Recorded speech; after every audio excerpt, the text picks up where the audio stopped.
La valeur d'un peuple se mesure par rapport à l'ingéniosité que ce dernier met en route pour résoudre les problèmes auxquels il est confronté. Mesdames, Messieurs, chers amis, bonjour. Et bienvenue à ce nouveau numéro de l'éveil de nos consciences, dans lequel nous traiterons de nos incapacités notoires connues pour soigner efficacement une infection. Et cela est connu de tous. Il convient au préalable d'établir un bon diagnostic, puis faire administrer le médicament approprié. Sinon, ça ne marche pas. À l'image de la montée d'une fièvre que l'on s'acharne souvent à combattre en vain, à coups de paracétamol, doliprane et autres antalgiques de la même espèce. Tout simplement parce que l'augmentation anormale de la température n'est pas la maladie, mais la conséquence d'une infection qui, elle, est la maladie. Il convient donc, à ce moment-là, de rechercher la nature de l'infection, de s'y attaquer par la suite avec l'antibiotique ou le remède approprié. Ainsi, dès lors que l'origine de la fièvre est efficacement traitée, cette dernière baisse d'elle-même. Et le principal problème des Noirs africains, les Camerounais se trouvant aux premières loges, est exactement là. Parce que nous sommes un peuple niais, du fait que nous ne traitons pas toujours nos problèmes au niveau de leurs causes réelles et profondes. Nous faisons autre chose, qui n'a parfois rien à voir avec les sources des problèmes, ou alors au mieux, nous les traitons au niveau de leurs conséquences. Résultat des courses, nous tournons en rond, très à côté de la plaque, avec malheureusement à la clé des conséquences dramatiques sur notre devenir, parce que le mal n'est pas traité à sa racine. C'est terrible et consternant de voir à quel point nous sommes des abrutis, des hommes de peu d'intelligence, des personnes qui n'arrivent même pas à définir ou à identifier ce qui est essentiel pour notre devenir. Nous priorisons des conneries, des futilités, des bêtises. Nous sommes à l'image de nos dirigeants, égoïstes, incompétents, obscurantistes, etc. Ceux qui nous dirigent font preuve d'une méconnaissance totale de la mission essentielle des hommes politiques, qui est le bénévolat au service du bien commun. Laurent Gbagbo, cet ex-président de Côte d'Ivoire, que la France est venue débarquer parce qu'il s'était mis au service des Ivoiriens, disait que la politique est un sacerdoce. Il en est lui-même la preuve vivante parce qu'il a toujours vécu de ses seuls salaires. Il disait que ceux qui s'y engagent pour s'enrichir se trompent totalement de chemin et qu'il ferait mieux de s'investir dans les affaires s'ils veulent se remplir les poches. Et justement, au Cameroun, la politique est loin d'être un sacerdoce, en tout cas pour ceux qui s'y engagent. Nos dirigeants donnent la désagréable impression de s'engager en politique pour s'enrichir, car au lieu de servir, ils se servent avec gloutonnerie. Ils ne pensent nullement aux intérêts de la collectivité. Ils pensent essentiellement à leurs intérêts personnels, nombrilistes, égocentriques, et s'y accrochent bec et ongles, quels que soient les drames qui surviennent dans notre pays, qui d'ailleurs sont le plus souvent causés par leur gestion désastreuse des biens et des personnes. Il n'y a plus rien à tirer et attendre de ces gens. Tellement l'échec est patent. Les Camerounais en ont marre et ont besoin de renouvellement de la classe politique. Raison pour laquelle je ne vais pas m'éterniser sur cette mythocratie, kleptocratie et voyoucratie ambiante, érigée en mode de gouvernance et dont les conséquences sont forcément désastreuses pour l'immense majorité de la population. Je voudrais en revanche insister sur les actions de tous ceux qui aspirent conséquemment au changement, de ceux qui aspirent à diriger le Cameroun, à monsieur tout le monde en passant par tous ces intellectuels assis qui vont moins vite que les analphabètes qui marchent. Je le dis et redis, la valeur d'un peuple opprimé et martyrisé comme le nôtre par un régime obscurantiste, incompétent et sans vision se mesure par rapport à l'ingéniosité qu'il utilise pour s'en débarrasser. Malheureusement, et c'est le plus désespérant, comme une sorte de malédiction, nous, partisans du changement, nous en qui beaucoup ont fondé l'essentiel de leurs espoirs, parce que nous leur avons promis la révolution, nous qui jurons par tous les dieux pouvoir délivrer le Cameroun du mal, dans lequel 37 ans de gestion calamiteuse du pays et de ses intelligences l'ont plongé, nous sommes à court d'idées et d'intelligence. Nous passons notre temps à courir dans le sac. Depuis 1990, notre combat aurait dû être essentiellement celui d'une alternance du pouvoir, portée par un code électoral qui garantit cette alternance et non une loi électorale taillée sur mesure au bénéfice du parti au pouvoir. Depuis belle lurette. Or, nous ne nous sommes jamais arc-boutés sur cette lutte. Nous disons tantôt que c'est une fois au pouvoir que nous nous y attellerons. C'est du grand n'importe quoi. Une fois au pouvoir. En passant par où? Par les urnes? Peu probable, en tout cas, puisque le code électoral est un costume taillé pour le pouvoir. Par une insurrection? Difficile à imaginer dans le contexte camerounais. En comptant sur l'aide de la communauté internationale peut-être. C'est même là où notre bêtise atteint son apogée. Si depuis 1990, nous avions fait de la lutte pour un changement du code électoral notre principal combat, aujourd'hui nous serions très certainement en train de parler d'autre chose. Malheureusement, en lieu et place de la vraie révolution précédemment évoquée, nous avions alterné entre participation aux parodies d'élections et boycott de ces dernières.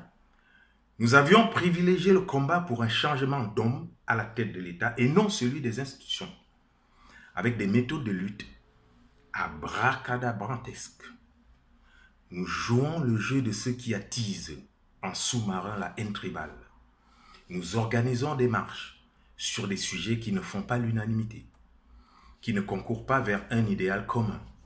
Nous organisons des directs à la con sur les réseaux sociaux où nous faisons étalage au grand jour de notre imbécilité, l'insulte au bout des lèvres et des doigts sur le clavier, appelant à la guerre, multipliant des clashs entre compatriotes, trahissant ainsi l'étroitesse de nos esprits, notre absence de vision et surtout éclairant davantage sur nos combats au bénéfice de nos intérêts personnels immédiats.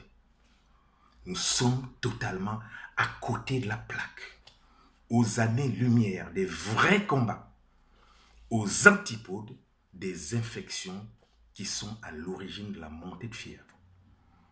Pour rester dans la gamme, nous parlions tout à l'heure d'infection. Le paludisme en est une. Pour ne prendre que cet exemple-là, et il y en a comme cela des milliers, le paludisme est la première cause de mortalité dans la sous-région. Donc, forcément, au Cameroun, où l'on enregistre plus de 7 millions de malades et annuellement près de 10 000 morts. 10 000 morts. Plus de 3 fois le nombre de morts enregistrés dans la guerre en zone anglophone en 3 ans. 10 000 morts par an. Que faisons-nous pour trouver des solutions à cette tragédie? Au Cameroun, nous importons des médicaments qui sont fabriqués par les laboratoires pharmaceutiques étrangers. Des importations qui malheureusement ne changent rien à l'ampleur du désastre. À croire qu'ils nous vendent du poison, ou alors des médicaments qui ne représentent ni plus ni moins que des illusions de guérison. Nous sommes tellement cons et bêtes que nous ne nous posons même pas la question de savoir comment peut-on enregistrer autant de morts malgré tous les traitements contre le paludisme qui nous sont vendus par ces laboratoires pharmaceutiques étrangers. Notre niaiserie ne nous fait même pas remarquer que depuis la nuit des temps, ces mastodontes se font des couilles en or sur notre incapacité à trouver nous-mêmes le remède contre cette terrible pandémie et bien d'autres. Chez nos voisins congolais, l'on s'active à trouver des solutions. Un traitement efficace contre la malaria et sa prévention a été découvert par un Congolais, le docteur Dieudonné Manenga. À l'exemple du docteur Gildo Biamungu, tué en 2018, le docteur Dieudonné Manenga a été assassiné le 15 décembre dernier à son domicile, devant sa femme et ses enfants. Pourquoi? Pourquoi? Combien de personnes en ont été sensibles au Cameroun? Combien se sont seulement interrogés?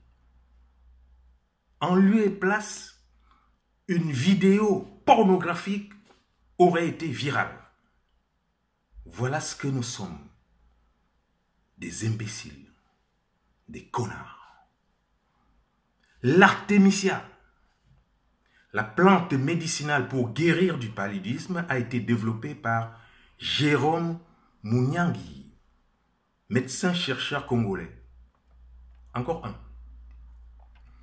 Pour avoir prouvé l'efficacité de cette tisane naturelle qui est efficace à 99%, sans effet secondaire, presque gratuite par rapport au coût prohibitif des ACT, qui ont 80% d'efficacité et que recommande l'Organisation mondiale de la santé, dont on voit bien que dans ce cas, et probablement dans beaucoup d'autres, qu'il apparaît comme un VRP des firmes pharmaceutiques étrangères qui les fabriquent. Le docteur Jérôme Mouniangui, je le disais, est aujourd'hui en danger de mort.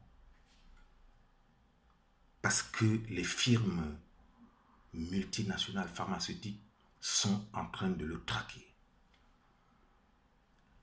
À qui profitent ces nombreux assassinats et massacres et crimes, menaces de crimes? À qui, à votre avis? Là où la bêtise de l'homme noir atteint son comble, et que ceux à qui profitent ces éliminations se servent encore de nous pour tuer nos propres frères qui essayent, dans l'adversité la plus absolue, la plus rude, de soulager nos souffrances. Encore une fois, à qui profitent ces crimes? Bien entendu, aux laboratoires pharmaceutiques étrangers. Voilà nos vrais ennemis. Ceux-là qui ont écrit la charte de l'impérialisme. Ceux qui ont décidé que nous allons éternellement rester des esclaves et eux les maîtres. Ceux qui ont écrit la charte de l'impérialisme, ceux qui ont entrepris de nous confiner en pays pourvoyeurs de matières premières et eux, producteurs de produits manufacturés. Ceux qui tuent nos leaders nationalistes avec la complicité des traîtres à la nation et qui maintiennent au pouvoir des laquais chargés de garantir leurs intérêts, tout en réduisant au silence toutes nos intelligences. Ces ennemis-là, nous ne les voyons pas. Ceux que nous considérons comme ennemis, ce sont plutôt nos frères et sœurs noirs. Ce sont nos frères et sœurs camerounais que nous combattons avec la dernière énergie, que nous insultons, que nous discriminons, que nous méprisons, que nous jalousons, que nous tuons. Nous en sommes même arrivés, et je termine par là, à régulièrement solliciter l'aide de ces prédateurs, de ces criminels, de ces satanistes, de ces esclavagistes, pour soi-disant venir nous délivrer contre l'oppresseur, oubliant que nos oppresseurs et eux ne font qu'un. Oubliant que ces gens-là sont ceux qui se battent depuis longtemps pour avoir une Afrique sans les Africains, en y injectant des armes et fomentant des conflits pour que nous nous entretuions dans des guerres fratricides et imbéciles, en y injectant des vaccins pour stériliser nos femmes, des virus pour propager des maladies mortelles, sida, Ebola, etc. Nous faisons fi de ne pas savoir que lorsque cette communauté internationale se décide à venir nous délivrer, c'est en réalité pour mieux nous manger. Exactement comme dans l'histoire du petit chaperon rouge et du loup déguisé en grand-mère. Je vous le dis et je vous le redis, la valeur d'un peuple se mesure à sa capacité à trouver des solutions idoines aux problèmes auxquels il est confronté. Nous démontrons tous les jours que nous sommes des niais, des abrutis, des moutons de panurge, incapables de réfléchir intelligemment par nous-mêmes, déposant notre avenir entre les mains des gourous évangélistes, féticheurs, marabouts, politiques, bref, ces gens qui pourtant sont des hommes comme nous, mais que notre infantilisme a érigé en messie ou démiurge. Bonsoir. Bonsoir à tous.